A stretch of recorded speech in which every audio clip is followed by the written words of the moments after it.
నమస్తే. బీజేపీ పార్టీలో ఉన్న నాయకులకు నమస్తే. ఎందుకు బీజేపీ పార్టీనే నేను మాట్లాడుతున్నానంటే, బీజేపీ పార్టీలో ఉన్న నాయకుడు నన్ను ఒక ప్రశ్నించినాడు. పేరు తీస్తే బాగుండదు. సమయం వచ్చినప్పుడు ఖచ్చితంగా పేరు తీస్తాను. ఇది కన్ఫర్మ్. ఇన్ని సంవత్సరాల నుంచి కాంగ్రెస్ పార్టీ నమ్ముకొని ఉన్నావు. నీకేం చేశారు? నీకేం పట్టం కట్టారు? నువ్వెంత సంపాదించుకున్నావు? ఏంటి అని నన్ను ప్రశ్నించినాను.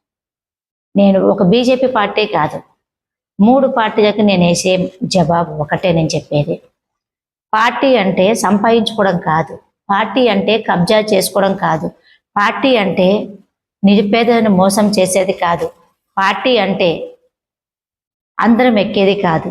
పార్టీ అమ్మ వంటిది. పార్టీలో జాయిన్ అయితే ప్రజలు నమ్మి ఒక అధికారం ఇస్తే, ప్రజలు నమ్మి ఒక హోదా మనకిస్తే, ఆ హోదానే కాపాడుకోవడమే కాదు, ప్రజలను కూడా, మనను నమ్మిన ప్రజలను కూడా కాపాడాలి. ఇది ఏ నాయకుడు చేస్తున్నాడో నాకు జవాబు చెప్పండి. ఇప్పటి వరకు ఏ నాయకుడైనా కూడా, నేను ఒక కాంగ్రెస్ పార్టీ అని అంటలేను, నేను అలసిపోయి ఉన్నా. మీరు అడిగింది నాకు చాలా మంచి ప్రశ్న. కాంగ్రెస్ పార్టీ నిజమే, నేను ఏ పార్టీకి జంపు కాలేదు, ఏ పార్టీకి నేను గులాం కొట్టలేదు.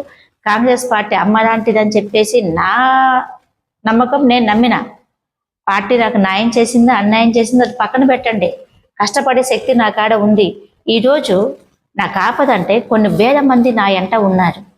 ఈరోజు నాయకులు, ఒక ఎమ్మెల్యే కానీ, ఎంపీ కానీ, కార్పొరేటర్ కానీ, సీఎం కానీ ఒక మీటింగ్ పెడితే పైసా దేంది ప్రజలు కాదు. నేను పిలిస్తే పైసా ఖర్చు పెట్టి ప్రజలు వస్తారు. అది విశ్వాసం, అది నమ్మకం. ఆ నమ్మకాన్ని ఏ నాయకుడు మీరు ఉందో, ఏ నాయకుడికి ఇటువంటి గుర్తింపు ఉందో నేను మన తెలంగాణ అడుగుతున్నాను. ఇది నేను చూసినా, నేను నడిచినా, నేను ప్రయాణించినా, ఇది నాకు తెలిసినది కాబట్టి నేను చెప్తున్నాను. మీరు ఏ నాయకుడైనా కూడా ప్రజలని ఒక మీటింగ్కి డబ్బు లేకుండా తేగలుగుతారా? నేను చెప్తాను. సామాన్యమైన ప్రజలలో నేను ఒకదాన్ని, కానీ నా నీతిని విడిచిపెట్టలేదు, నా కష్టాన్ని విడిచిపెట్టలేదు.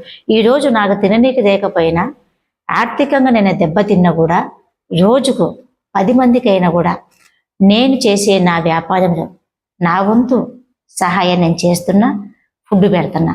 మీరు పెద్ద మాట చెప్పనీకి, ఫోటోలు దిగనీకి, వీడియోస్ దిగనీకి, బర్త్డే పార్టీలు, 10 రోజులు ఇలా ప్రజల సొమ్ము ఖర్చు పెట్టనీకి, ఎంజాయ్ చేయనీకి నాయకులు అనేవారు మీరు ఒక ముసుగు వేసుకొని నడుపుకుంటున్నారు. నేను ముసుగు లేదు, వేషం లేదు, మేకప్ లేదు.